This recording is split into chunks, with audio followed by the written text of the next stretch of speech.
Greetings, 20th Century Fox conventioneers, from your studios in Hollywood. 210 teeming acres representing the finest motion picture production plant in the world. The studio which is setting the entertainment pace of today and tomorrow with hit after hit and new personalities that have zoomed to the topmost rungs of box office popularity. Yes, sir, 20th Century Fox leads the hit parade. Here is the new administration headquarters, the structural equivalent of a 15-story building, housing the industry's top-notch executive and creative talent. And now we take you to Daryl F Zanuck's office. Here is a message from your Vice President in charge of production, Daryl F Zanuck.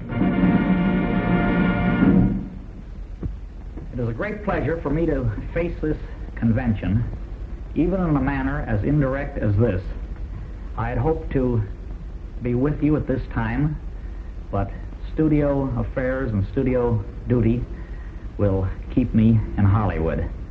I had hoped to be able to meet you personally and thank you for the great job that you have done. It is truly an inspirational job. When I look at our weekly and monthly reports from overseas, I can do nothing but say that you are setting an example for all of us, particularly for we who work at the studios in Hollywood.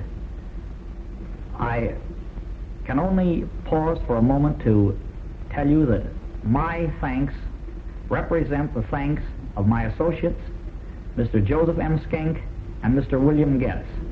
The entire studio is truly and sincerely proud of what you have done. I mean, we look back at a year ago and we look at the figures of today, and it's truly a miracle.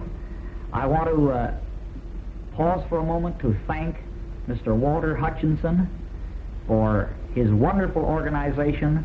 I know that Sidney Kent would not put a man in this very important position unless Mr. Kent was certain that this man would deliver. Walter Hutchinson has certainly delivered. 20th Century Fox is more than an institution.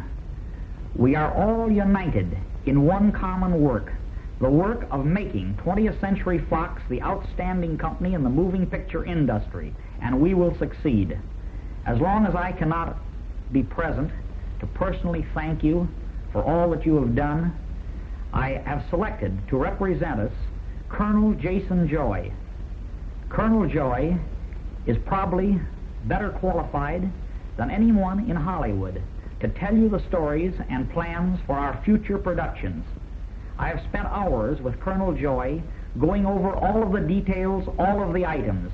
I am sure that when he talks to you, he will present a true and clear picture of the things that we intend to do in our forthcoming productions. Colonel Joy, you will find, will give you the actual facts. And I believe that facts are the only thing that you people can afford to be interested in. We are now going to take you on a photographic tour of our new studios, in which you will meet some of our personalities as well as see a few brief scenes from our forthcoming productions. In closing, long live 20th Century Fox. Thank you again. Thank you, Mr. Zanuck. And here we go on a fast journey through the new 20th Century Fox studio. Here are several of the big stages erected to take care of capacity production. Also, the new building housing the vast and valuable store of properties maintained by Tom Little and his staff. Portrait gallery, scene of the all-important photographic sittings, the new Star's dressing room building, containing complete apartments with all the latest conveniences. Stage 8, the stage dedicated to the beloved Will Rogers. Here's a scene in the film laboratory, the finest in the industry. Over 1 million feet of film are handled here each week. Michael Leshing and Henry Goldfarb, heads of the lab, are seen inspecting some of the intricate and delicate equipment. The Writers' Building, a beautiful structure of Norman design which houses many members of the scenario department. Stories, sets, and costumes must be authentic, and that is where the finest research department in motion pictures comes in. Tens of thousands of books, hundreds of thousands of pictures, film editorial or cutting department. The gentleman standing is Hector Dodd's department head, looking over some of the day's rushes with ace cutter Alan McNeil. You've heard about it, and there it goes, the face on the cutting room floor. Women of the world look to Hollywood for styles, and 20th Century Fox sets the pace in motion picture modes through the expert styling of Arthur Levy, Gwen Wakeling, and Royer, studio wardrobe heads. Sound department. This department has been developed to the highest efficiency under the able direction of master technician Edmund Hansen and assistants Roger Heeman and Ralph Townsend. The maintenance department, devoted to the upkeep of offices, buildings, stages, studio machinery, and equipment. Camera.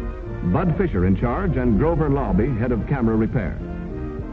Here was perfected the new 20th Century Fox silent camera, the first not to require a soundproof box. Ralph Hammeris, the gentleman on the right, is in charge of the process department.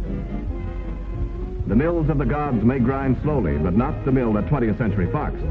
There, millions of feet of lumber are transformed into the beautiful interior and mammoth exterior sets you see on the screen. Drafting room, where the drawings of art directors are scaled and put on paper for the mill and construction departments. Blueprint machine, automatically making blueprint from tracing. William Darling, art director, supervises the designing and execution of all sets. The 20th Century Fox arsenal boasts the most complete store of arms and military equipment in the entire motion picture industry, ranging from pistols to howitzers, rifles of all armies, machine guns, even batteries of field guns. Huge generators. Enough current is consumed on the lot to light a city of 100,000 people. Fred Serson's scenic art crew, creating special backgrounds. Transportation. The modern, up-to-the-minute rolling stock includes passenger automobiles, heavy-duty trucks, buses, light delivery cars, and motorcycles for inter-studio and location work. The personnel of the studio equals the population of a good-sized town. Each payday sees over 3,000 employees at the paymaster's window. The studio police and fire departments charged with the important task of maintaining studio safety.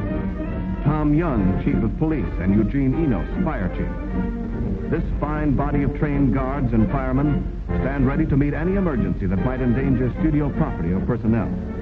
The Café de Paris, acknowledged to be Hollywood's finest. Combined with the lot, cafeteria, and lunchroom, the three restaurants feed an estimated 4,000 persons per day.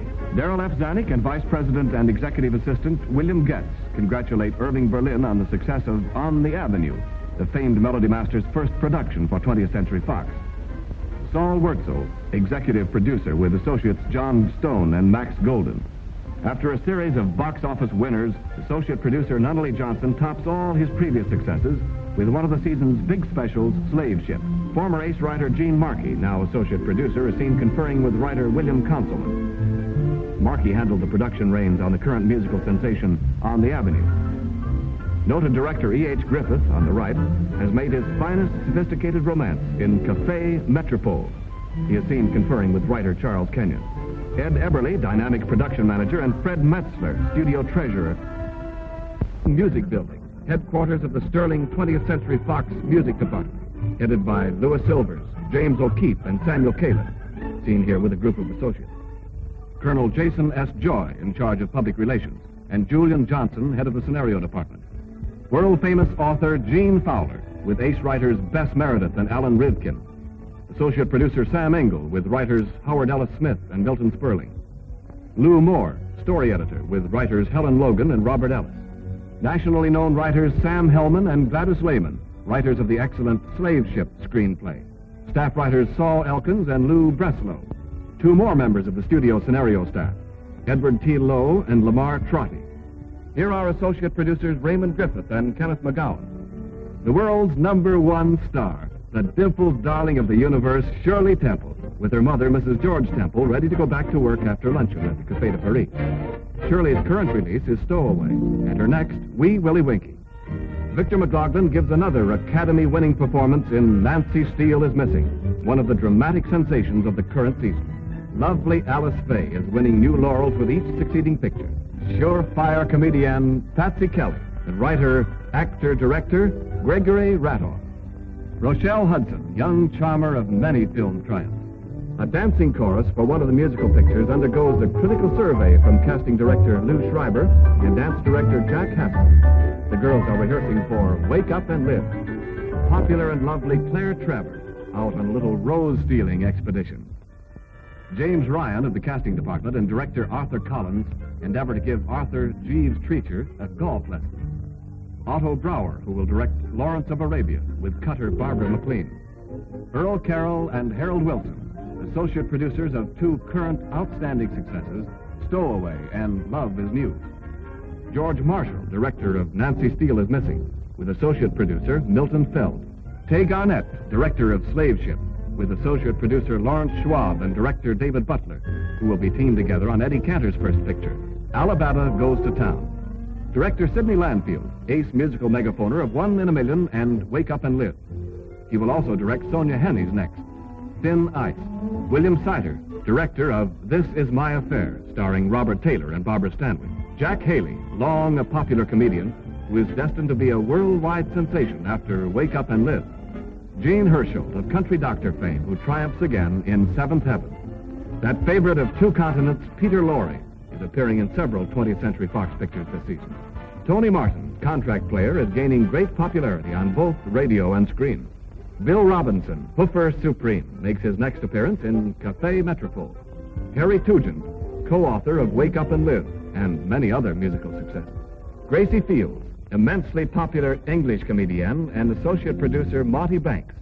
By way of introducing scenes from outstanding productions of the current season, we present an offstage view of director Henry King coaching Simone Simone, James Stewart, and Gregory Ratoff in a scene from Seventh Heaven. And here we see the two talented young stars in one of the memorable moments from this great production, which has received the highest critical praise in its American showing. And here's the world's #1 star, Shirley Temple herself, in a scene from her current release, Stowaway, which features a great supporting cast headed by Alice Faye, Robert Young, Eugene Pallette, and Helen Wesley. Sonia Henny, whose flashing grace and dazzling beauty has thrilled countless thousands, now becomes a motion picture sensation in 1 in a Million, a lavish musical production featuring, in addition to Sonia Henny, Adolphe Menjou, Gene Herschel, Ned Sparks, Donna Mace, the Ritz Brothers, Arlene Judge, Borominovich and his gang, Dixie Dunbar, Leah Ray, and Shirley Dean. Lloyd's of London, which, besides being one of the great cinema achievements of this or any other company, served to introduce Tyrone Power to a world that has acclaimed him. On the Avenue is Irving Berlin's first box office smash for 20th Century Fox, featuring such popular favorites as Dick Powell, Alice Faye, the Ritz Brothers, and Madeleine Carroll. This happy parade of mirth and melody introduced the greatest score ever written by the world's master of melody. Love is News. And it wasn't long before it was news everywhere that 20th Century Fox had a great romantic hit featuring Tyrone Power, Loretta Young, and Donna Mace. And it also definitely proves that in young Tyrone Power, this company has a star destined to be one of the brightest of all time. Nancy Steele is Missing, a drama that famed Warden Louis E. Laws of Sing Sing Prison called the most forceful he had ever seen. Slave Ship, a thrilling saga of the sea with all the heroic sweep and heart-thrilling adventure that made Mutiny on the Bounty great. Plus, an imposing cast of top-flight favorites headed by Warner Baxter, Wallace Beery, Elizabeth Allen, and Mickey Rooney, and directed by Tay Garnett, who made China Seas. Under the Red Robe, another winner from the Robert T. Kane unit in London, and a worthy successor to the highly successful Wings of the Morning. The imposing cast includes such internationally popular stars as Conrad Veidt, Annabella, with an audience already awaiting her next picture, and Raymond Massey. Victor Seastrom, renowned for his handling of drama and spectacle, directed the picture. Wings of the Morning and Under the Red Robe prove conclusively that the Robert Kane organization is a picture-making unit second to none. 20th Century Fox in Hollywood salutes 20th Century Fox in London. 50 Roads to Town, another delightful romantic comedy with popular Donna Mace, lovely Ann Southern, and hilarious Slim Somerville, giving this modern zippy story all the fun and pace that made Love is News one of the big box office attractions of the current season. This Is My Affair, with Robert Taylor and Barbara Stanwyck. It hardly seems necessary to say more, but for extra good box office measure, the cast of this mighty romantic drama includes Victor McLaughlin, Brian Donlevy, and John Carradine. Café Metropole, with the lovers of Love is News, Loretta Young, and Tyrone Power in a gay continental romance, with plenty of champagne comedy supplied by Adolphe Menjou, Gregory Ratoff, Charles Winninter, and Helen Wesley. And last, but always first in the hearts of the theater-goers, Shirley Temple in her forthcoming triumph, Wee Willie Winkie, based on the famous Rudyard Kipling story, with Victor McLaughlin, June Lang, Michael Whalen, C. Aubrey Smith, Douglas Scott and Constance Collier heading the imposing cast. 20th Century Fox is setting the entertainment and box office pace in the motion picture parade. Top-flight personalities, the finest creative manpower, and the #1 production plant in the world mean perfect pictures. And those pictures are backed up by a domestic and foreign sales organization second to none. 20th Century Fox Studios congratulate President Sidney R. Kent, Foreign Manager Walter Hutchinson, F.L. Harley, Ben Liggins, and members of the Foreign Sales Convention for their outstanding work in making our company trademark the symbol of screen supremacy.